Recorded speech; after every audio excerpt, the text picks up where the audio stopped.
बताओ ये नवरात्रि माँ भगवती का जन्म कहाँ से हुआ? तो माँ भगवती की माता का नाम है यशोदा। जब देवकी माता ने कृष्ण को जन्म दिया, उस समय यशोदा माँ ने भी एक कन्या को जन्म दिया था। अदला बदली हो गई, देवकी के बेटे को यशोदा के पास छोड़ दिया और यशोदा की बिटिया को कंस ने पत्थर पर पटकना चाहा। वही कन्या हाथ से छूटकर आकाश में अष्टभुजा धारण करके मां भगवती खड़ी हो गई। उन्हीं माता को विंध्यवासिनी मैया कहते हैं। विंध्याचल पर्वत में आज वही स्वरूप है। वो मां यहां मथुरा से विंध्याचल चली गई थी। ये दास अनिरुद्ध ने विंध्यवासिनी मैया का भी दर्शन किया है। तो विंध्याचल चली गई मां, अष्टभुजाधारी। अब भगवान ने कहा, देवी जाओ, मैं जन्म लेने वाला हूं, तुम भी जन्म लो, तुम्हें 9 नाम से लोग जानेंगे, पहचानेंगे। वही विंध्यवासिनी मैया को, वही दुर्गा को, वही शक्ति को आज नवरात्रि के नाम से, 9 देवियों के नाम से पुकारा जाता है। वही ये माँ यशोदा की बेटी है, जिसे कंस ने पत्थर पर पटकना चाहा और वो हाथ से छूटकर आकाश में जाके अष्टभुजाधारी। मैया के 8 हाथ क्यों हैं? मैया, आप लोगों के हाथ कितने होते हैं? कितने? गलत उत्तर है। इस धरती की प्रत्येक स्त्री के हाथ 8 ही होते हैं। आपके भी 8 हाथ है। सच्ची बताएं, आप लोग अपने आप को जानते ही नहीं। आपका परिचय आपको ही नहीं पता। आपके अष्टभुजा आज भी हैं। देखो ना कैसे।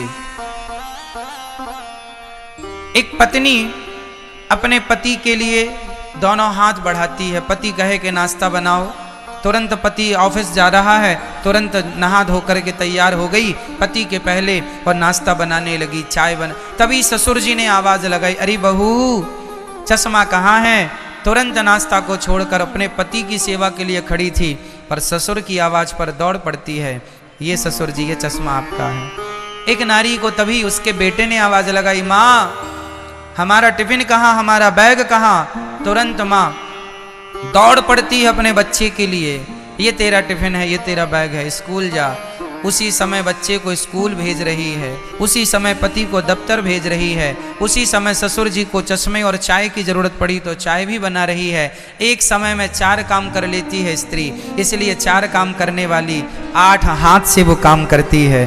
पूरे गृहस्थी की जिम्मेदारी इन 2 हाथों से थोड़ी होती है। आपके अनेक हाथ हैं।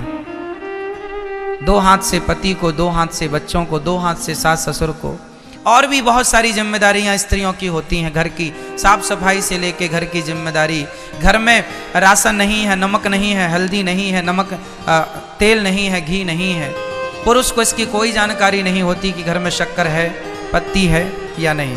नारी इसका पूरा ख्याल रखती है और ख़त्म होने के पहले इसकी तैयारी करती है कि ख़त्म हो जाएगी तभी नहीं, उसके पहले बुला के रखवा लेती है, क्योंकि ख़त्म हो गई तभी कोई मेहमान आया तो मतलब वो हर क्षण हर जगह उसका ध्यान है, हर जगह उसका हाथ है। इसलिए प्रत्येक स्त्री 8 भुजाधारी, स्त्री के 8 हाथ, अष्टभुजाधारी।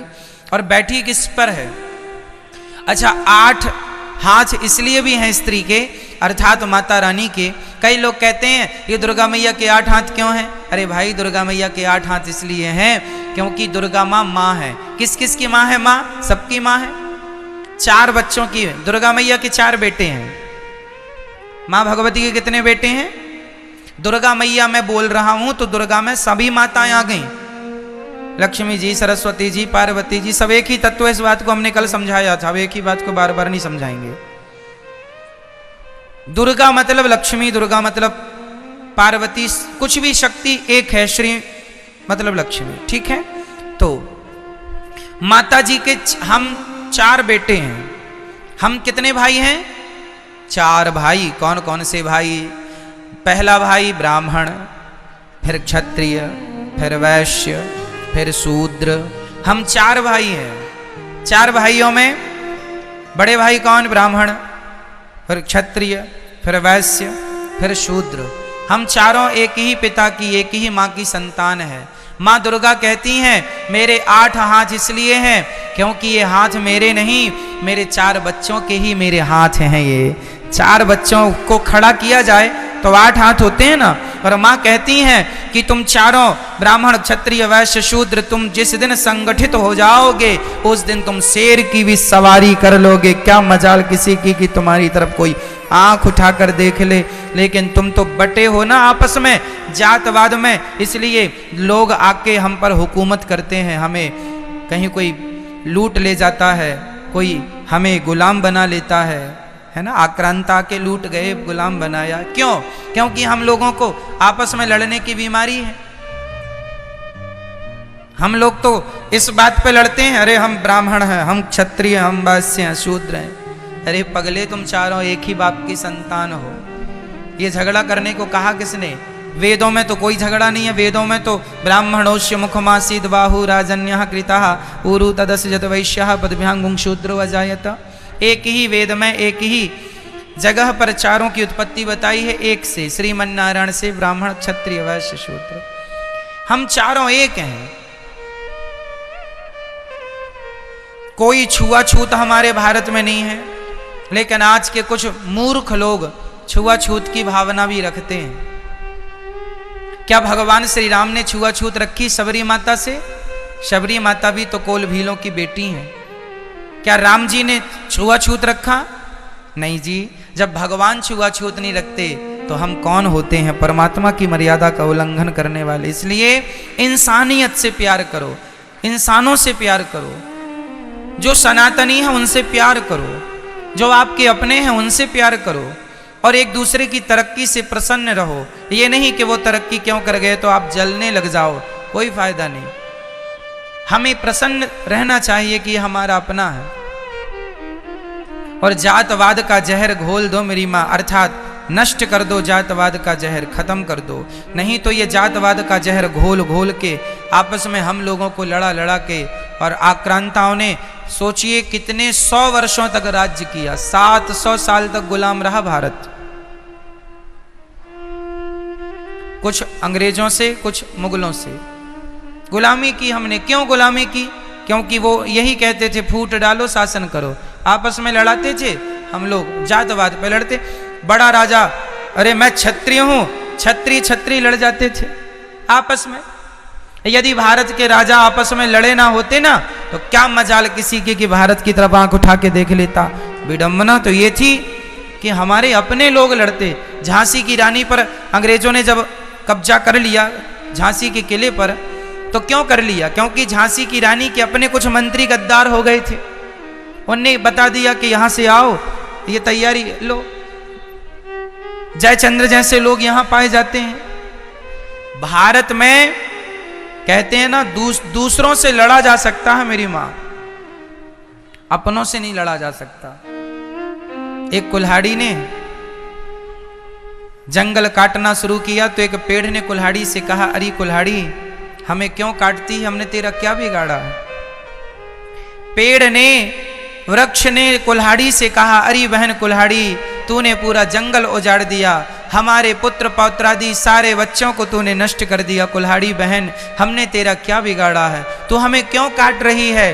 कुल्हाड़ी ने मुस्कुराते हुए कहा, पेड़ भाई साहब मेरी क्या ताकत थी कि मैं तुम्हें काट सकती थी, तुम्हारे अपनों ने ही मेरा सहयोग किया है, इसलिए मैं तुम्हें उजाड़ रही हूं, तुम्हें काट रही हूं। कैसे?